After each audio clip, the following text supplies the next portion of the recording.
Haleluya. Selamat pagi buat kita semua, dimanapun semua berada saat pagi hari ini, baik di rumah ataupun yang sedang dalam perjalanan akan melakukan aktivitas. Mari sebelum kita lebih jauh melakukan aktivitas kita akan mendengar renungan firman Tuhan, dan sebelum itu kita berdoa. Mari kita satu dalam berdoa. Bapa kami yang dalam surga, kami mengucap syukur, terima kasih buat anugerah-Mu, kasih setiamu, penyertaan-Mu. Kami ada semuanya itu karena kasih-Mu. Di hari yang baru ini, biarlah firman-Mu yang selalu menjadi pegangan dalam kehidupan kami, agar kami selalu berjalan dengan kami. Allah Roh Kudus, bukan mengurapi kami semua, mengurapi hamba-Mu.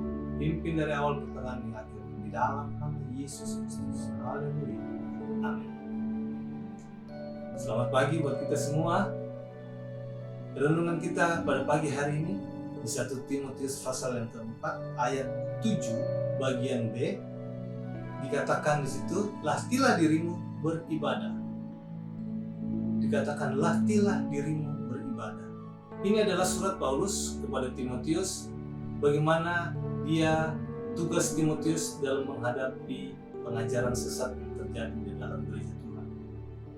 Dan di saat itu sedang marak pengajaran sesat karena kehidupan orang-orang percaya saat itu masih terikat dengan berhala, masih berkompromi dengan dosa, sehingga mereka gampang disesatkan, mereka gampang diombang-ambingkan oleh pengajaran-pengajaran yang sesat, sehingga mereka tidak kuat, sehingga dikatakan satu kata ini, satu kalimat ini, latihlah dirimu beribadah. Dan saat itu mereka sudah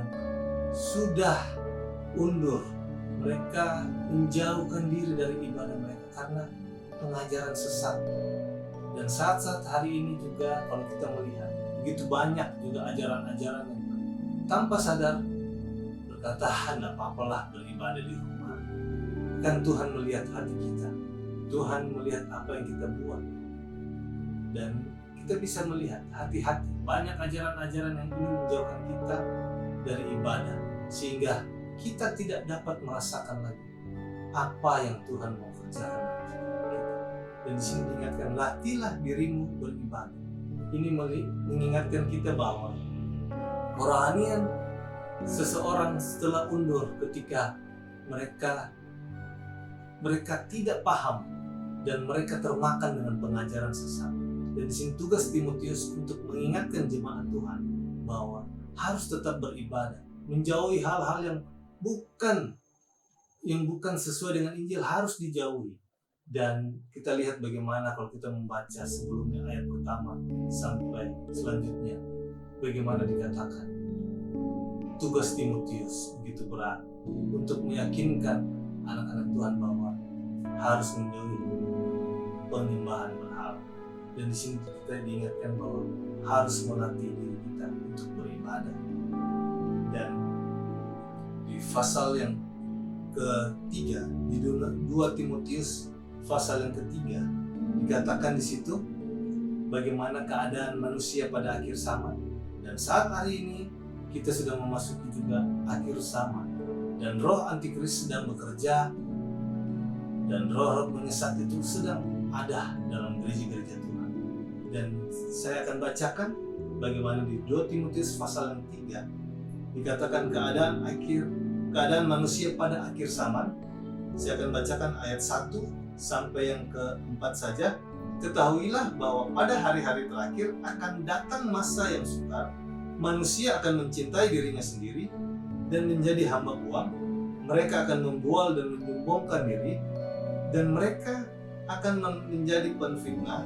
Mereka akan berontak terhadap orang tua dan tidak tahu berterima kasih, tidak memperdulikan agama, tidak tahu mengasihi, tidak mau berdamai, suka menjelekkan orang, tidak dapat mengekang diri, garang, tidak suka yang baik, suka mengkhianat, tidak berpikir panjang, berlagak tahu, lebih menuruti hawa nafsu daripada menuruti Allah. Ini yang digambarkan dan diingatkan Paulus kepada Timotius bahwa keadaan manusia pada akhir zaman. Dan saat-saat hari ini kita juga sedang diproses tentang ini. Bagaimana kita harus tetap kuat di dalam Tuhan. Dan kalau kita tidak kuat, kita akan terseret dengan keadaan ini. Dan roh antikris itu sedang bekerja, ingin menjatuhkan umat Tuhan, ingin menjauhkan kita dari pertemuan kita, menjauhkan kita dari ibadah-ibadah kita kepada Tuhan, sehingga kita bisa jatuh dan kita lebih menuruti hawa nafsu. Dan dikatakan di sini, manusia mencintai dirinya sendiri menjadi hamba Tuhan, menjadi hamba uang. Mereka akan membual dan menyombongkan diri, mereka akan menjadi penfitnah, mereka akan berontak terhadap orang tua dan tidak tahu berterima kasih, tidak memperdulikan agama. Dengan kata lain, ibadah mereka tidak pedulikan. Dan kalau kita lihat lagi di terjemahan di firman Allah yang hidup, saya akan bagikan beberapa versi tentang 2 Timotius pasal 3 ini. Kalau di firman Allah yang hidup, dia tertulis masa-masa akhir. Dikatakan dari ayat pertama sampai 4, saya akan bacakan. Timotius, engkau harus tahu bahwa pada hari-hari sebelum akhir dunia akan ada banyak kesukaran. Orang hanya akan mencintai uang serta dirinya sendiri. Mereka akan angkuh dan membanggakan diri, mengejek Allah dan memberontak orang tua, tidak tahu berterima kasih kepada siapapun, dan tidak menghormati hal-hal suci. Mereka akan tanpa cinta dan tak kenal ampun. Mereka menfitnah orang lain dan kebejatan bagi mereka menjadi soal biasa. Mereka akan bersifat kasar dan kejam dan membenci apa yang baik. Mereka akan mengkhianati teman-teman mereka. Mereka pemarah besar kepala, dan lebih suka berfoya-foya daripada berbakti kepada Allah. Kalau firman Allah yang hidup diingatkan di ayat 2, kalau di terjemahan baru, mereka tidak mempedulikan agama. Kalau di sini dikatakan, mereka tidak menghormati hal-hal yang suci. Dan kalau di ayat 4, di terjemahan baru, mereka lebih menuruti hawa nafsu daripada menuruti Allah. Kalau di firman Allah yang hidup dikatakan, mereka lebih bersuka berfoya-foya daripada berbakti kepada Allah. Dan kita lihat di terjemahan firman Allah yang hidup, dia lebih tegas dan dia lebih lugas menyatakan bahwa pada akhir zaman orang lebih suka berfoya-foya daripada berbakti kepada Allah di ayat itu. Dan saya mengajak kita saudara-saudara semua yang saat hari ini menyaksikan ini, mari kita mengoreksi diri kita sendiri, lihat dalam diri kita saat hari ini, apakah kita sudah sesuai hidup kita dengan kebenaran firman Tuhan, atau roh antikris ini sudah ada dalam kehidupan kita sehingga kita lebih suka berfoya-foya daripada kita berbakti kepada Allah. Kita tidak suka hal-hal yang rohani lagi. Kita sudah malas sehingga kita menjauhkan diri dari ibadah, sehingga kita sudah tidak mempedulikan lagi Tuhan. Apapun itu keadaannya kita, kadangkala itu yang membuat kita jauh daripada Tuhan. Hati-hati dengan kesombongan rohani. Jangan anggap kita sudah dari kecil Kristen, kita sudah dari kecil tahu firman Tuhan. Terlebih lagi, di sini dikatakan juga kalau kita melihat di pasal-pasal sebelumnya, di 1 Timotius tadi, pasal 4, bahkan di pasal 3, pasal 2, bagaimana tentang syarat penilik jemaat, bagaimana orang harus beribadah, syarat-syaratnya bagaimana seorang diaken, bagaimana seorang pelayan semua. Dan diingatkan kita bahwa akan ada hal-hal yang dapat membuat kita menjadi sesat sehingga kita jauh dari ibadah. Dan diingatkan kita bukan soal kita dari kecil atau kita sudah lama ikut Tuhan, tetapi bagaimana kita tetap bisa menjaga hidup kita agar tetap sesuai dengan kebenaran firman Tuhan. Hati-hati dengan kesombongan rohani, hati-hati dengan kekecewaan terhadap orang-orang yang ada dalam gereja sehingga kita jauh, sehingga kita tidak mempedulikan lagi ibadah-ibadah yang ada. Sangat disayangkan, banyak hal yang sekarang terjadi di gereja-gereja Tuhan. Siapapun itu, hamba-hamba Tuhan, pelayan-pelayan Tuhan, maupun majelis diaken, siapapun itu, kadangkala sudah lupa dengan namanya beribadah, sudah senang dengan keadaan mereka. Ini banyak hal yang terjadi di akhir zaman ini. Banyak hal yang sedang terjadi di gereja-gereja Tuhan saat hari ini. Karena mereka rasa mereka punya jabatan, mereka rasa mereka sudah tahu firman Tuhan banyak, tetapi mereka tidak menjalani. Tanpa sadar, roh antikris sudah menguasai. Hati-hati buat kita semua pada pagi hari ini, agar kita tetap ingat melatih diri kita beribadah, melatih ibadah diri kita untuk tetap beribadah.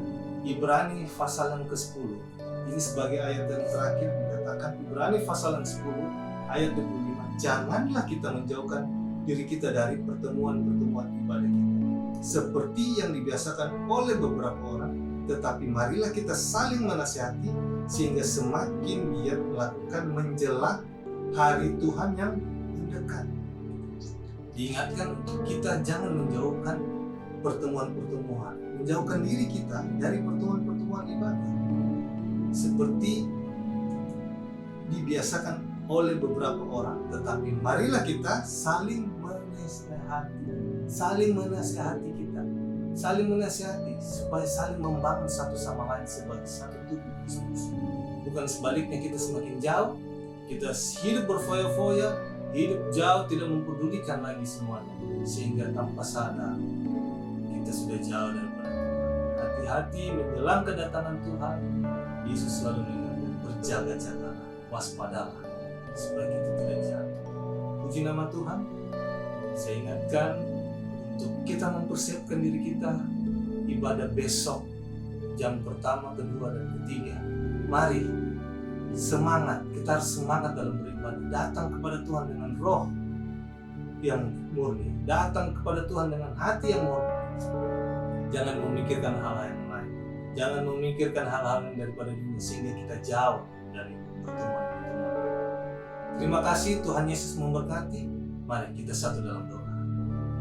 Bapa kami dalam surga, kami mengucap syukur, terima kasih buat firman-Mu. Biarlah hidup kami selalu dekat kepada Engkau dan mau selalu melatih diri kami beribadah. Dan juga Bapa, biarlah Roh-Mu yang menguatkan kami Bapa. Dalam akhir-akhir zaman ini Bapa, begitu banyak ajaran-ajaran yang dapat melemahkan kami, tetapi biarlah firman-Mu yang menumbuhkan kami Bapa. Kami serahkan semua ke dalam tangan kehidupan kami pada hari ini. Di dalam nama Tuhan Yesus Kristus kami baca. Haleluya. Amin. Buat pemuda, jangan lupa sebentar jam 6 sore ibadah kita live streaming di YouTube channel dan di halaman Facebook. Terima kasih, Tuhan Yesus memberkati kita semua.